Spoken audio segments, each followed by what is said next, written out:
જીવનની અંદર સફળતાની વ્યાખ્યા દરેકની અલગ અલગ છે. મુકેશભાઈ અંબાણી એમ વિચારે કે મારે આજની તારીખમાં ઇન્ડિયાની અંદર 5 કરોડ જીઓના કાર્ડ સેલ કરવા છે, અને સાંજે રિપોર્ટ મળે મુકેશભાઈની ઓફિસમાં કે સેલ થઈ ગયા. જે વ્યક્તિ જે ઈચ્છે છે એની અંદર એ સફળ થાય છે એને સક્સેસ કહેવાય. એવી રીતના હરેક વ્યક્તિની સફળતા અલગ અલગ છે. કોઈ ભિખારી છે એ સવારના પોરમાં નીકળે અને એમ કે આજે 500 રૂપિયાની ભીખ મને મળી જાય તો હું સફળ, તો એની રીતે સફળ છે. જેટલો આનંદ મુકેશ અંબાણીને આવે એટલો જ આનંદ ભિખારીને આવે. આનંદમાં કોઈ ફરક રહેતો નથી. એ બંને વ્યક્તિ સફળ છે. પણ જીવનમાં સફળ થવું હોય તો કયો ગુણ છે એ બહુ મહત્વનો ભાગ ભજવે છે. કયો ગુણ એવો છે કે એ આપણે જો કેળવી લઈએ તો કામ થઈ જાય. કોઈ પણ વ્યક્તિએ સ્વીકારી લીધું કે આ કામ મારાથી નહીં થાય ભાઈ, આ કામ તારાથી થશે, તું કર. એ સ્વીકાર ભાવ અને બીજાને એપ્રિશિએટ કરવાનો ભાવ, અને ત્રીજો કે બીજાનો સદગુણો જોવાનો ભાવ કોઈ પણ વ્યક્તિની અંદર હોય તો એ સફળતાના પટ્ટે ચડી જાય. હવે કુટુંબની અંદર પણ એવું બને કે કોઈ સાસુ છે બરાબર, એને ન ફાવતું હોય કોઈ કામ. આજની જનરેશનની વહુ હોય તો એને કામ ન ફાવતું હોય તો એ સાસુએ સ્વીકારી લેવાનું કે આ મારું કામ નથી, આ મારી વહુ કરશે. મતલબ કે બીજાના સદગુણો જોવાનો ભાવ એકવાર તમે કેળવી લીધો સાહેબ. પણ અત્યારે પરિસ્થિતિ શું થાય છે ખબર? તે આ સમાજની અંદર એવા પણ વ્યક્તિ છે જેના અથાગ સંઘર્ષ પછી એનું હૃદય કઠણ થઈ ગયું. એ કોઈને પ્રેમ કરી શકે એવી એની ક્ષમતા નથી રહી. એવું નથી કે એને કોઈને પ્રેમ નથી કરવો, સારી રીતે નથી બોલાવવા. એવા ઘણા બધા વડીલોને હું જોઉં છું, એની અંદર પ્રેમ ખૂબ છે પણ એ વ્યક્ત નથી કરી શકતા, કારણ કે એને આવડતું જ નથી. કારણ કે એટલો સંઘર્ષ કર્યો જીવનમાં, આ હૃદય છે ને પાણા જેવા થઈ ગયા. ત્યાં કોઈ દિવસ તમારે એવી અપેક્ષા ન રાખવી કે મને આ વ્યક્તિ આવી રીતે પ્રેમ કરે. ઘણા લોકો એમ કે ખોટું સહન ન કરાય, તો સાચું સહન કરવાનું ન હોય ભાઈ, ખોટું જ કરવાનું હોય. આપણા પરિવારજનો હોય ને ખોટું જ, કારણ કે ત્યાં સંબંધોની વસ્તુ પહેલી હોય છે.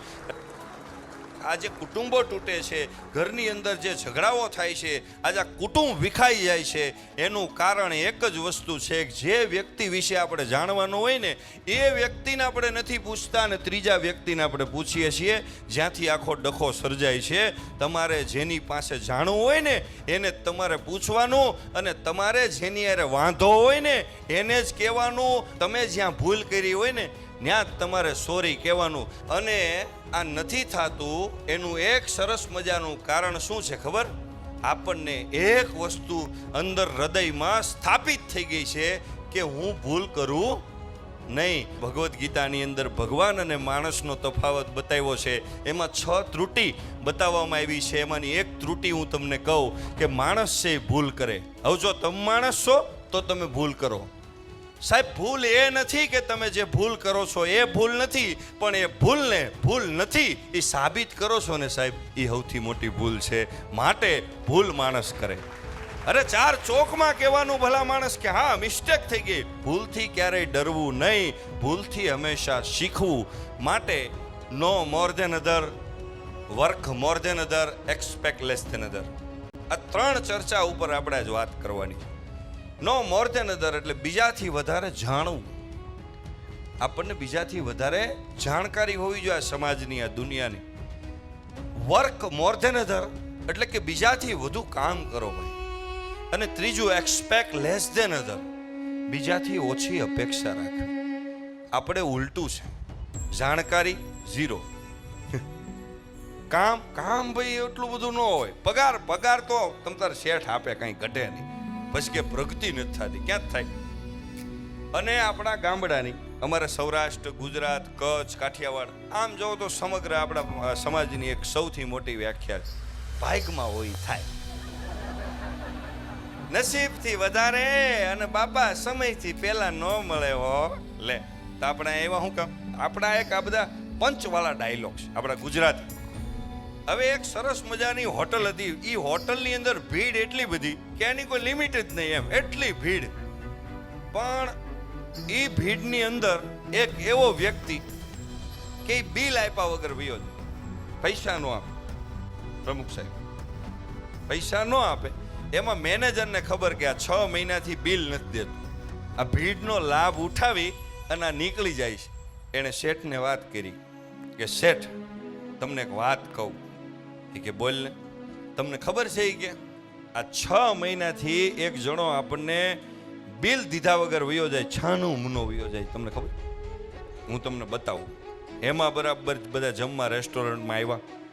એમાં એ ધીમેકથી ભાઈ જમી અને ઊભો થઈને ધીમેકથી નીકળતો હતો. ત્યાં શેઠે કીધું ઓલા મેનેજરને, અહીંયા ઓલા ભાઈની જ વાત કરશ ને? એ કે હા. એ કે 6 મહિનાથી નથી જાતો બિલ દીધા વગરનો. એ વરદી થયા બિલ દીધા વગરનો વયો જાય. એ કે તો તમને ખબર છે તો તમે એને કઈ કેમ કહેતા નથી? એ કે ઈ જ્યારે જમવા આવતો હશે ત્યારે ઈ ઘરેથી પ્રાર્થના કરીને આવતો હશે કે હે ભગવાન આની દુકાનમાં કાયમ ભીડ રાખજો જેથી કરીને હું બિલ દીધા વગરનો નીકળી જાઉં. એની પ્રાર્થના કદાચ સાંભળતો હોય ભગવાનને આપણી ભીડ થતી હોય તો. એટલે અમુક જગ્યાએ આપણી હારે એવા માણસો હોય ને એ આ રીતે નીકળતા હોય તો લેટ ગો કરવાના. સાહેબ મગજમાં રાખવું પણ મગજમારી ન કરવી. આ બધા જે વડીલો બેઠા છે ને મહોત્સવ કરીને, એને ખબર છે પોતાના કર્મ ઉપર એને ભરોસો છે. આજે પોતાના વતનમાં આવીને બેઠા છે. એની જે ધીરજ છે ને, આપણી પાસે એજ્યુકેશન છે, આપણી પાસે ધીરજ નથી. એ ધીરજ આ વડીલો પાસેથી શીખવાની છે. આપણી પાસે બધી વસ્તુ કોઈને કહી દેવાની આવડત છે. આપણી પાસે સારા શબ્દો છે, સામેવાળો હલકીને રાગ થઈ જાય એવા શબ્દો છે. પણ સાહેબ આ વડીલો જેવી આપણી પાસે મન રહેવાની તાકાત નથી. આ શીખવાનું છે ભલા માણાને. આપણને આ વસ્તુ યુનિવર્સિટીમાંથી શીખવા નહીં મળે. સાહેબ આપણા મા બાપ છે ને એની પાસે સ્માર્ટફોન નથી હોતા પણ એ હોય છે સ્માર્ટ. હો આ શીખવાનું એટલા માટે છે, આ મહોત્સવ એટલા માટે કરવા પડે છે કે આજની પેઢી છે. પહેલા કોઈ નેગેટિવ માણા નહોતો, કારણ કે નેગેટિવ માધ્યમો નહોતા, મીડિયા નહોતું, મોબાઈલ નહોતો. નેગેટિવ માણા થાય ક્યાંથી? ઓપ્શન જ નહોતા. સાહેબ આજે દારૂથી તો શરૂઆત થાય છે. આટલો નેગેટિવ માહોલ અને દેશની અંદર ડ્રગ્સ બેફામ વેચાય છે. તમે વિચાર કરો, આવા સંસ્કૃતિના કાર્યક્રમો કરીને જે આવા સંસ્કારોનું સિંચન કરશું ને તો જ બચી હકશું, બાકી બચી નહીં હગી. આજે મને ભલે બોલાવ્યો, આવતી ફરે ન બોલાવતા, પણ આવા કાર્યક્રમો યથાવત રાખજો એટલી રિક્વેસ્ટ. બીજા કોકને બોલાવજો, વક્તા સારા હોય, બીજા અપડેટ આવતા હોય ને બોલાવો, પણ આવા કાર્યક્રમો આપણને બચાવશે જ્યાં આપણી વાતો થતી છે. મોટા ભાગના પરણેલા છે પણ કુંવારા મને જવાબ આપજો. એક પ્રશ્નનો વચ્ચે હું તમને જવાબ આપું છું. લગ્ન પહેલા દુનિયા ફરી લેવી પૂછો કેમ? લગ્ન પહેલા દુનિયા ફરી લેવી પૂછો કેમ? લગ્ન પછી દુનિયા ફરી જાય છે.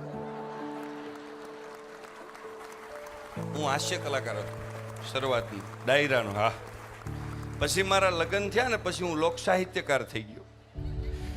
આ વાસ્તવિકતા છે સાહેબ. કરુણ રસ આપોઆપ આવે, એ શીખવા ન જવું પડે.